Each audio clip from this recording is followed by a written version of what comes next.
Josh and Frankie. What a couple of dumb shits.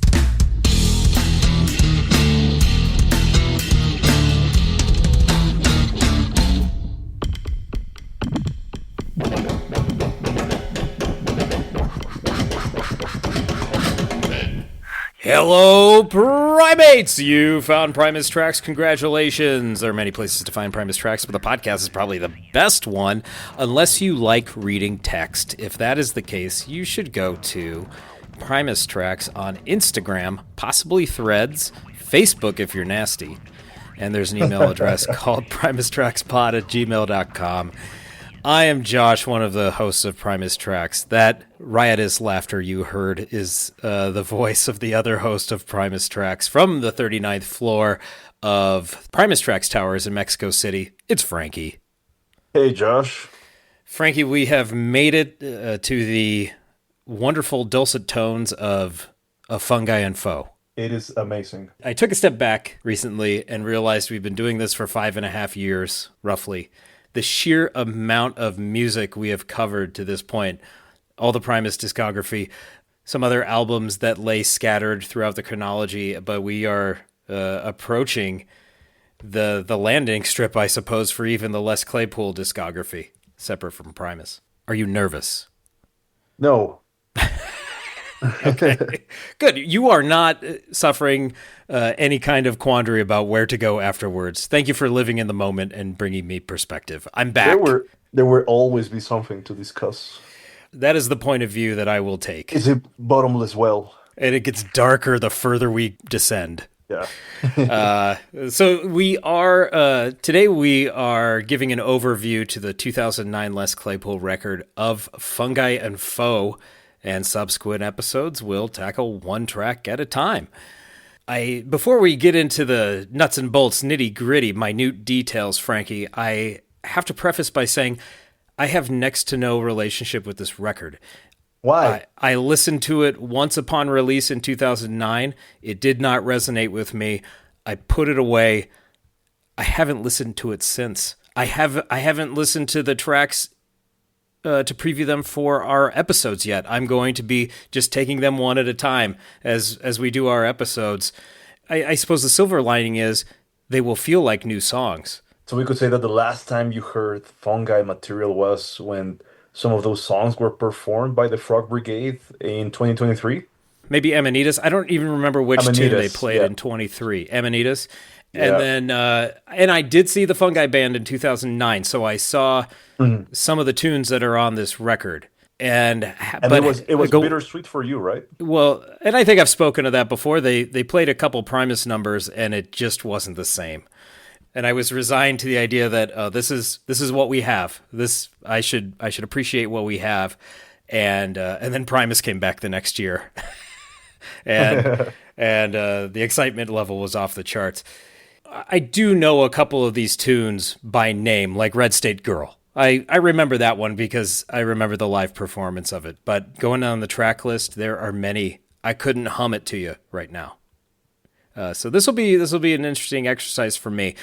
I was just at a point in 2009 where I was looking for more edgy music, or maybe more aggressive than what was presented on Fungi, and I was in that mode at that time, stretching my tendrils out, trying to grab onto as many new things as I could. So it was more of a period of exploration for me, and even a new Les Claypool record didn't hold me. I guess what I'm getting at is it's not necessarily the record's fault. I don't know. I haven't listened to it in 16 years.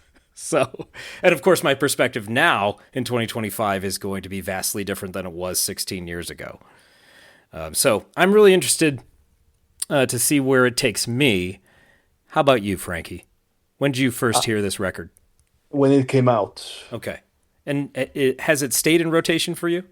It has, because I really like the production, the lyrics, and I think it's not something exclusive to this record, but it's something that happens to me with the entire Les Claypool and Primus discography. But yearly, I'll discover that one lone song I never paid attention to before, and then it will start living in my mind rent free.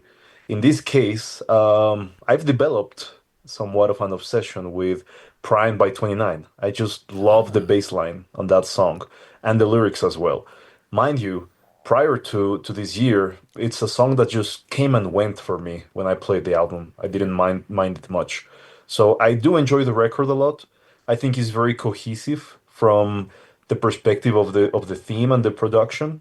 And just like we've discussed this previously with albums like Riddles or Whales and Woe.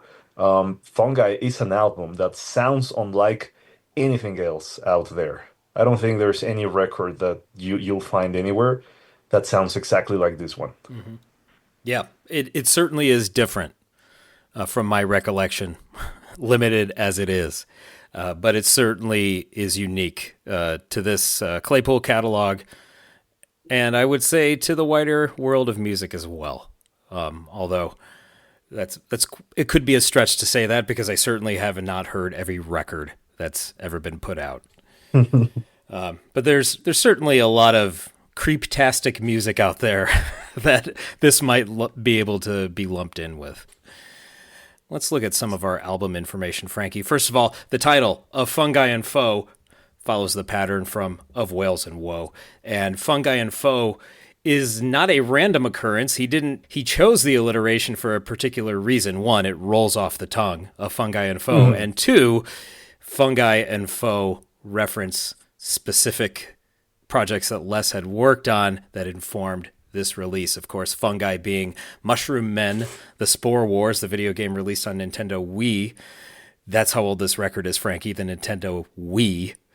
Yeah. And and the movie Pig Hunt, in which Les plays a deranged preacher. I've never seen Pig Hunt, so I I've can't. never been able to watch it either or listen to those instrumentals that he composed for it. Yes, it's hard to find the instrumentals. I believe you can hear snippets of them, of course, in the film, but I don't know that there are isolated tracks of them. No, As I've I've never seen them available anywhere. Yeah, I don't think they appear on the DVD, which recently, I would say as of a couple months ago, was sitting there for $5 and change, and I didn't buy Where? it. It was At on Goodwill? Amazon. Oh, okay. Yeah, and I just thought I should buy this, and then I didn't. So maybe that does speak to how I feel about this record or felt about it at the time too. A shout out to my friend Cam for hooking me up several years ago with the Spore Wars soundtrack. So I was able to listen to that score thanks to him. Oh, there a physical release of that? No, but he had the tracks and he shared them with me. And you can easily find them on YouTube now. Someone Yes. uploaded them a while back. Yeah, there's a playlist from 15 years ago that has the Yeah. entire soundtrack, including the 4 or 5 tracks that Les was a part of, readily available on YouTube. And they're very interesting artifacts, I suppose, because you can Yeah. see the direct line to the material on Fungi and Foe. So we'll be sampling those when they're appropriate to the track, and I'll put the link to them in the show notes as well. So, Of Fungi and Foe released March 17, 2009 on Prawn Song Records. Formats included a CD, a vinyl pressing, and an MP3 download. The vinyl was pretty hard to find and remains so until the reissue as part of the Adverse Yaw box in 2024. We have 12 tracks totaling 49 minutes and 38 seconds. And as we mentioned, the record is made from 2 distinct musical contributions, one to the Mushroom Men video game, the other to the Pig Hunt film. Unlike Wills and Woe, there were no bonus tracks here. Okay, so upon release, you just got what was on the record and nothing more. What you saw is what you got. Yeah. I believe, Frankie, you own that original vinyl from 2009, Yes. correct? I own the original vinyl and I got it signed and dedicated by Mike Dillon a few years back. Very nice. So And it very takes nice of him. pride in my collection for sure. Excellent. That is a rare bird. And resale prices for the original pressing of the vinyl were far north of $100 for a long time. Wow. Yeah, I think the Adverse Yaw box saturated the market and essentially destroyed the market for some of those original pressings that were hyperinflated. I haven't seen too many of those recently. I I wanted to highlight that the front cover artwork, which is really fantastic, was created by Travis Louis, whom also did several posters for Les Claypool and Primus, and of course the front cover artwork for the Fancy DVD. Yes. And now that we mentioned Travis, I just realized that we have not seen his art grace a show poster in a very long time. He had a couple in 2010-11, I believe. And after that, yeah, since then I, I have not the seen last one of the his last one I pieces. remember is one he did, I think for the 2018 Mastodon tour. Lost track of Travis Louis, but his style is quite distinct with these chimera portraits, I suppose, animal Yeah. human hybrid portraits that look like some kind of daguerreotype type photograph. They are quite compelling in their presentation. So he certainly has a distinct style, and I do appreciate it. And it does seem like that visual fits very well with what's happening on the record. Yes, absolutely. We should also mention that there is a written statement from Les Claypool on the backside of the album release that reads as follows. Sometime back, I was commissioned to write soundtrack music for two projects that promised to have quite a bit of very intense and unique imagery. One was for an interactive game about a meteor that hits Earth and brings intelligence to the mushrooms within the crash proximity, and the other was about a 3,000-pound wild boar that terrorizes the marijuana fields of Northern California. Obviously, the makers of the subsequent Mushroom Men game and Pig Hunt film were very aware of my tastes and perspectives because the music oozed from me in such a natural way that I believe it came as much from my pores as it did my mind. This music became the foundation of the songs that filled this collection. With a few added tidbits and a bit of gypsy sauce, I inflict upon you of Fungi and Foe. Nicely written and straight and to the point as far as his inspiration. I do wonder about the phrase, the music oozed from me in such a natural way, because that you hear about music flowing from people. Instead, this stuff oozed. So hopefully it wasn't from a gaping, festering wound. And I understand what he meant by oozed. It just came out. Just naturally came out from his mind, I suppose, as well as his pores. The photograph of Les playing bass Yeah. while he's wearing the Clockwork Orange mask, that is exclusive to the Adverse Yaw pressing. That is not present in the original one. I was curious about that because I do not own a physical copy of Fungi and Foe, the original vinyl nor the CD, actually. Oh, well, if you open up the digipack, there's a really cool photograph of Les with the monkey mask playing the Wamola. Ah, very good. I guess I'm going to have to get the CD for Yeah. that, just for So that. you do get unique artwork for each one. But yeah, the two vinyl pressings are different. Ah, very good. Let's run down some of these credits for the album. We, of course, have Les Claypool. Did you Sorry, go mean ahead. Claytool? I was just going to go there. On your Adverse Yaw repress, we have joked about some of the typos. This might be the most egregious. Les Claytool is credited for bass guitar, string bass, bass banjo, dobro bass, whamola, penny whistle, Uber Dogs of Doom, and vocals. We'll talk about the Uber Dogs of Doom at a later date, I imagine. I think I might remember the track that's related to, but old Lapland Miklovic is back, Frankie, on some percussion. Cool. Thought he retired after the electric apricot fiasco, but Lapland decided to grace Rancho Relaxo and help out Les Claytool as he created this record. Our old pal Mike Dillon is back on tabla, vibraphone, and marimba. Sam Bass on cello, and he, of course, is a cornerstone of the Fungi band. Yeah. And our pal Paolo Baldi drops in for drums on one track because this album is so percussion heavy. There's only one track with an actual drum kit. We also hear from Eugene Hutz of Gogol Bordello, and Cage Claypool shows up on one track playing the slide whistle. Pretty sweet gig. And Brian Bain provides an additional lyric and vocal for the track Pretty Little Song. I had to look up Brian Bain. Turns out he also features in the film Pig Hunt. So that would be Makes sense. That would be the connection.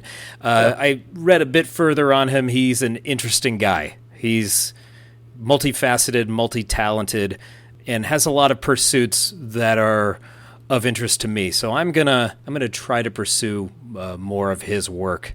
Find out more about Brian Bain. Album was produced and engineered by Les Claypool, recorded at Rancho Relaxo. Bite Out of Life is the only co-written track. That's Claypool and Hutz. Your studio assistant this time was Derek D-Duck Walls. The record was mastered once again by Stephen Markison for Markison Mastering. As you mentioned, Travis Louie did the cover paintings. On the original release, Zoltron did the layout for the reissue. That was Agent Ogden. And Leon LaJoy was your project supervisor. Fantastic. Wow. A lot of familiar names still on this record. And I would imagine there's fewer contributions in total. Now, I think there are more names, but I think there are fewer contributions in total from people not named Les Claypool on this record than Wales and Woe, because many of these appearances are only one or two tracks. Yeah. This is very much a Les Claypool record, possibly more so than Wales and Woe. And he really backed this one up. He toured quite extensively with this record. Throughout 2009 and 2010, he promoted the album, of course, all across the USA, but he also dropped by Europe, Australia, and for the first and last time since, Israel. That's right. It was this tour with this band, which he played at Israel. It was a very extensive tour. Yeah, I remember being startled by the idea that he was playing Israel in the sense that it's so far out of the way geographically as to play that one gig in Israel and then dip out and go home. So that was very interesting. Wasn't most of this Fungi tour with Matisyahu, or much of it at any rate? Matisyahu provided support for some of the dates, but not all of them. Okay. And I do recall that he occasionally joined Les for... I don't recall if it was Errol, You Can't Tell Errol Anything, or another song. Okay. Yeah, I don't recall when I saw them in 2009 if there was an opener at all. I'll have to plumb the depths of my memory. It may have been an evening with. If you think you know what Matisyahu looks like, but you look up any current photo or video of him, you'll be quite startled. Oh no, is he clean cut now, Mad Men style? Yeah. Is he really? Because I do remember seeing photos of him from the time period, 2009, 10 or so, and he certainly looked the part of the music he was playing. Okay. Now he's got white hair now and completely shaven. Wearing double-breasted suits and talking about stock options. Big turn for him. So this marked the second release in a row labeled simply Les Claypool, and it certainly showed that he was on this bent, making music that was his. Bringing people in to fill space and fill parts that he wanted or imagined would be there. But this is very much him. I want to read from a couple interviews he did around the time to give you some better context. Yes. I've got an article called Les Claypool Keeping It Simple from Creative Loafing out of Charlotte, North Carolina in May 2009, an article by Jeff Hahn. Claypool is quoted as saying, "It's been Les Claypool as a solo artist for a while now. A lot of that came from my old agent who just got tired of me having all these projects and decided he would just book me as Les Claypool, and I could show up with whoever I wanted. For a while, the different monikers were the different band members. This way, I don't get shit if a member of the Fraud Brigade can't make it." And his old agent at that point is Dave Lefkowitz, I believe is who he's referencing there. So Lefkowitz made a shrewd business decision to just book him as Les Claypool, and then he could bring on stage whoever he wanted. No worries about Fraud Brigade, fancy band, you name it. He also goes on to say, "This is just going to be a good old traveling around in a shiny box with a bunch of sweaty men tour. This is my favorite band. It is a combination of the primal element that I really like rhythmically, and there's an eclectic, abstract element. It's a little darker than the stuff I've done since Primus. I'm digging it. It still has the warped circus vibe, but I'm enjoying the instrumentation." Now, here's an interesting note from that same interview, Frankie, about the genesis of the songs and how he integrated them to the record. He said, "It was a normal writing flow for the album. The inspiration in the beginning was based on what I was seeing on the screen, or the storyline or artwork from, I'm filling in now, from Mushroom Men or Pig Hunt, of course." He continues, "So the jump-off point was different than usual. I knew that as I was writing the material, I would use it for something else down the road. They wanted 30 seconds here and 10 seconds there, but I gave them 5 minutes here and 5 minutes there. Once I get started, I want it to resolve. I don't want to just write a little blip." So that tells me a lot of the tunes that he provided to these two outlets were fully formed, and I think largely replicated for the record, and he put lyrics to them and maybe brought in somebody for additional tracking. We'll have to compare them. Now, you've heard the Mushroom Men soundtrack. Are they largely verbatim to the record? Yeah, right now, I don't recall because I haven't heard that score in several years, but because it's also quite extensive. We'll make some comparisons as we go track by track. How about that? We'll have to go back, one by one. Fine, you're off the hook for now. It will be exciting. In another interview from May 2009, this is the Beaufort Gazette in South Carolina, by Tim Donnelly. Les says, "Fungi is a little moodier. It gets different shades of dark and light. It kind of reminds me of a cross between some old Peter Gabriel and Captain Beefheart. I just like the vibe of it." Very interesting comparison. What's your reaction to that? Fungi is quite out there in terms of the mainstream. In terms of Peter Gabriel, I think Peter Gabriel is much tamer than anything you can find on Fungi and Foe. But I think Captain Beefheart is way out there than Fungi. The Beefheart invocation got my attention, of course, because I'm a big Beefheart fan. I would say there is some latter-day Beefheart, perhaps, but I'm going off of memory of these tunes. That's where I would go. The latter-day, his final 3 albums, in spots were really punchy and high energy, but there were some plotters that certainly had this kind of ooziness, I suppose. You know, I certainly wouldn't say there's any Trout Mask replica to look for on Fungi, but some of that latter day when he slowed it down and just got kind of weird. Even something like "I'm Gonna Booglerize Your Baby." That you could hear bits and pieces of that maybe in something like Fungi. Boy, I got fired up to talk about Beefheart. Yeah. That's my next podcast, Frankie. Let's go! Taking it as a whole, of Fungi and Foe, once again, really, really excited actually to hear many of these songs again for the first time in 16 years. I do have some memories of some of them. I just wonder how it's going to resonate with me at this point. Because it certainly didn't at the time. Now, you said it has replay value for you.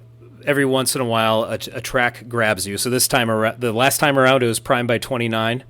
Yes, I love that song. I don't even know how it goes. I couldn't tell you. Which actually puts me in good company because regularly at VIP sessions, when fans ask, "Hey, when are you guys going to play this song?" Les says, "I don't remember how to play that." So he doesn't know how it goes either. So I think I'm in a good place here.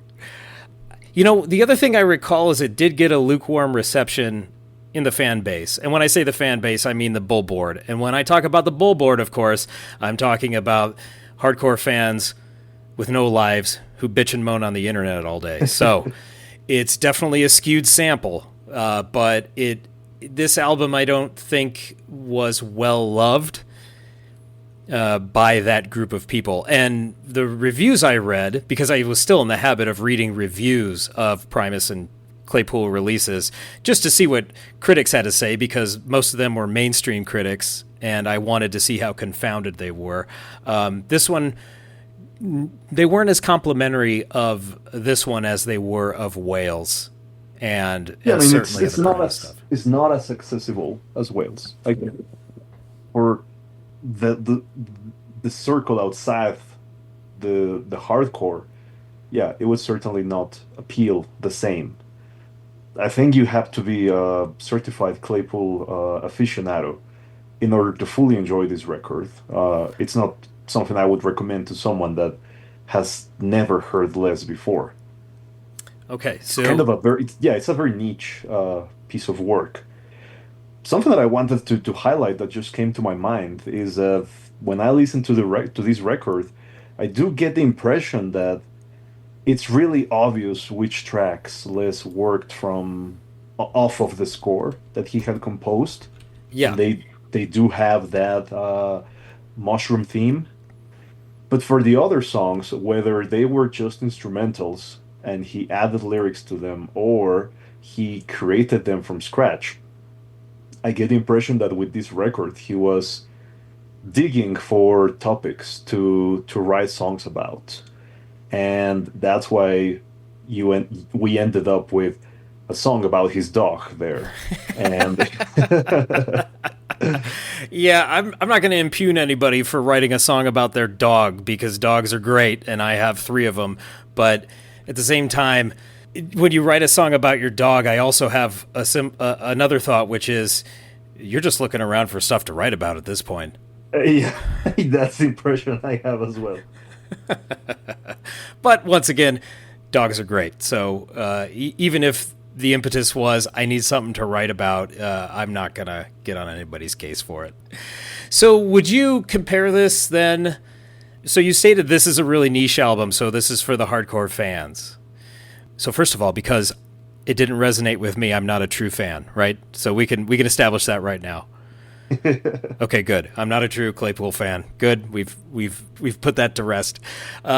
Didn't Bowie make a noise rock album or something? Didn't he make an album that was extremely out there that alienated a lot of his fans too? Maybe you're thinking about Metal Machine Music by Lou Reed, which is just guitar feedback Oh, throughout the entire thing. yes, I Or certainly know Metal Machine Music, yeah, and that's an interesting comparison, because Metal Machine Music is something you would listen to on a dare. But yeah. gosh, With Bowie, I think you might be referring to the Tin Machine records, which yeah, they were very very heavy on the guitars, very loud on the drums as well. Some of the songs were quite abrasive, and Bowie took a stance where he said, "I'm not the front man. I'm just another band member." Sometimes he was in the background. Sometimes he would let the drummer sing. Sometimes he would let the bass player sing a song, and yeah, that did irritate quite a few fans. okay, so Bowie was performing as a member of Tin Machine and hiding behind that name as I look Exactly. at the name of the band and the album. Whereas a Fungi and Foe says Les Claypool in big letters right on the top. And, so Yes. he's owning it, right? That's interesting to me that Bowie would say, no, this is the band. This isn't me, even though he's part of the band and making this music. But people followed him to it because he had such a huge following. And so maybe it's not an apt comparison, but it's an interesting one to consider. And you would know better than I on that front. But it is, I would say you are probably steering us in the right direction, that Fungi might be not necessarily the most challenging record, listening-wise, that Claypool ever put out, but it might be one of the least accessible in terms of perhaps memorable hooks. In a lot of ways, I think he defied expectation with how he made this record. And maybe that's what threw a lot of listeners back in 2009. That they just weren't prepared for this in a way. And I think I fell victim to that myself and maybe judged it too harshly at the time. At the same time, I think the record does put itself out there right off the gate. I mean, you listen to Mushroom Man, and it pretty much sets the tone for what you're getting throughout the rest of the offerings. I think if you find a positive quality in that track, if you find something to enjoy in that one, then I think it's very likely you'll have a good time with the rest of the record. But if you're immediately put off by the production or by the style of the vocals or the instrumentation, then yeah, it will not go uphill for you after Mushroom Men.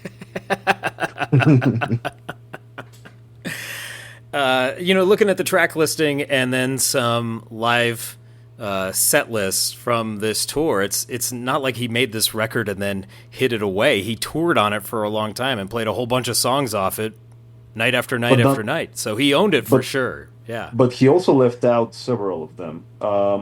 He got closer with Wales to performing the full album live than with Fungi. There were several songs that he did not approach at all during the tour. So looking at the track listing, the first four, Mushroom Men, Amanitas, Red State, and Boonville Stomp, I think those were regulars. Those were staples, for sure. And then for the rest of the record, were some of these ignored completely? So what's next? George Martin and Can't Tell Errol Anything? That was played a bit, yeah. Okay. Can't Tell Errol was also played several times. Okay.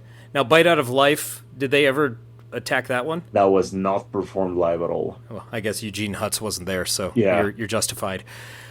He's one of a kind. Kazoo, Prime by 29? Kazoo and Prime were never performed live. Oh, wow. Okay. How about Pretty Little Song? That was never performed live. Okay. I have a vague memory of... Did they ever do Old Roscoe? That might have been my favorite on the record. That was never done live. Oh my gosh. Okay, so after those first four tunes, it gets pretty sparse as far as what was included in the live shows. Wow. All right, then. And I had forgotten there was even a title track. The penultimate track is called Of Fungi and Foe. It's a minute 52 seconds. No recollection of that. So, I have my work cut out for me over the next 12 episodes, Frankie. I'm going to be wowed, I think, by the idea of more or less new music to me. Yeah. All right. It's like I got a new record without doing anything. This is great. No regrets. All right, so we've got 12 of these tracks to dig into. We'll definitely have live cuts along the way, so we're going to hear some of the samples of those first four tracks and hopefully samples of some of these other ones that were played a time or two. And, interestingly enough, the tour was heavier on Primus material than Wales and Woe. Oh, interesting. Yeah, because they played Southbound and Fisticuffs for me. Yes. And those were quite regularly on the set list. Well, as we've discussed before, and Soya has told us, he likes to drop hints in the live sets as to what might be coming, and so to insert those into the Fungi sets fairly regularly must have been a sign at the time, especially as that tour wore on and they played those Primus numbers, that something may have been afoot. And of course, it eventually did come to fruition. So I do wonder if that he already knew at that point and was just warming those up. Interesting. Well, Of Fungi and Foe, we're gonna track you. I'll say that again. Of Fungi and Foe, you will be tracked. Frankie, if you were to recommend 2 tracks from this record that best represented it, but also might grab the ears of the listener, what 2 would you select? Oh, wow. Yeah, so Primed, I think, is a very acquired taste. So If I were to recommend two accessible tracks for people to appreciate and enjoy this record, Amanitas, definitely, because I think the hook is fantastic and the bass line is very catchy.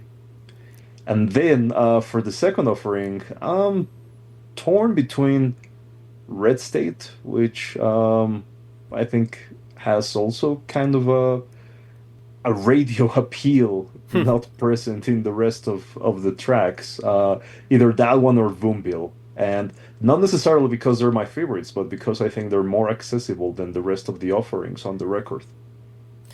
Amanitas, Red State Girls. Yeah, Okay. but Amanitas at the front for sure. I think that's one of the best songs on the album. So if, like me, you've heard this record once, or perhaps 0 times, go find Amanitas and Red State Girl. Give yourself a preview of what's to come. That's all I've got, Frankie. Parting thoughts for our wonderful primates, Frankie.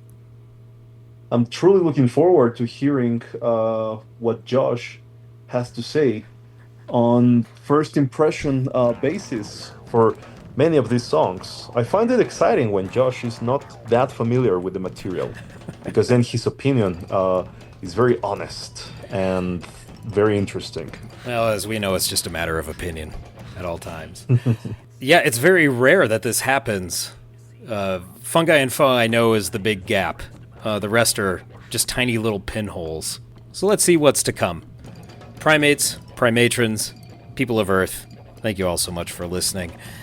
We're delving into my unknown of Fungi and Foe. Later days. Willie Mays. Now when Mersey goes,